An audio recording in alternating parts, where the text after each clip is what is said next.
si Department of Public Works and Highways Secretary Vince Dizon, naranasan ho itong lubak-lubak na daan sa Maharlika Highway sa Samar. May buong detalye dyan ang Bombo Radyo Tacloban. Lubak-lubak ka, malalalim na butas at puno ng putik na kalsada. Yan ang tumambad kay Public Works and Highway Secretary Vince Dizon matapos personal na inspeksyonin ng Maharlika Highway sa Samar na matagal ng reklamo ng mga motorista at ng mga residente.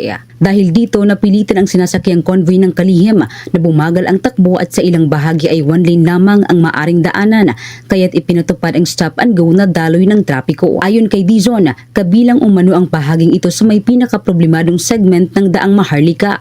Was it merely a oversight or negligence or whatever it is? So we will have to look at that. No? But what's important is at least hindi na madidelay yung proyekto. Kaniya hindi lamang ito nagdudulot ng matinding trapiko, kundi nagiging panganib din sa kaligtasan ng mga motorista.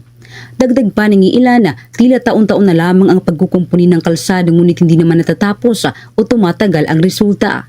Humigit kumulang 200 km ng Maharlika Highway ang sakop ng Samar. Dahil dito, iginiit ni Samar Governor Shari Antan na dapat umayon sa klima at kondisyon ng lugar ang disenyo at materyales na gagamitin sa rehabilitasyon ng kalsada. The last time po na nakita ko namin yung design na ginawa, as what I heard, Dubai design ho ang ginamit. And we all know na yung Dubai, once a year lang ho inuulan or twice a year. Dito po sa amin, wet and very wet po ang situation. So we're hoping po na maayos po talaga to. And sa kabuuan ng 3,500 km ng Maharlika Highway na bumabaybay sa Luzon, Visayas at Mindanao, tinatayang nasa 30% ang may sira. Bukod sa highway, binisita rin ni Dizon ang Calbayo-Gusel Bypass Road na sinimulan pa noong 2019 ngunit hanggang ngayon ay hindi pa rin tapos. Napag-alamang hindi umano dumaan sa tamang proseso ang proyekto, kabilang na ang kakulangan ng clearance mula sa Philippine Ports Authority. She said that in principle, the 5.2 meter clearance is okay, is enough. Okay na daw yun. Ngayon, ang mangyayari na ngayon, mag-uusap na lang yung engineers ng PPA at ng DPWH. Nag-inspeksyon din ang kalihim sa Calbiga Bridge kung saan inatasan niya ang agarang desilting ng ilog at ang pagkuha sa mga bahagi ng tulay na bumagsak.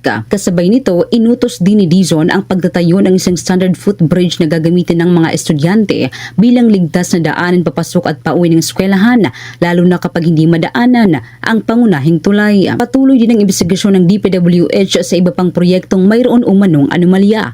Ayon kay Dizon, bukod sa accountability, mahalaga ring matiyak na matatapos ang mga proyektong kinakailangan ng publiko. Kabilang dito ang Gandara Bridge sa Samar na nasira pa noong 2020. Inaasahan namang matatapos ang rehabilitasyon ng Maharlika Highway bago matapos ang taong 2027. At yan ang ulat mula dito sa impila ng Bombo Radyo Tacloban. Ito si Bombo Sheila Encho. And this is Bombo Radio Philippines, the #1 and most trusted source of news and information. Basta Radio, Bombo. For the most trusted source of news and information, visit our website at www.bomboradio.com. Follow us on Bombo Radio mobile app, Facebook, YouTube, TikTok, and X, formerly Twitter.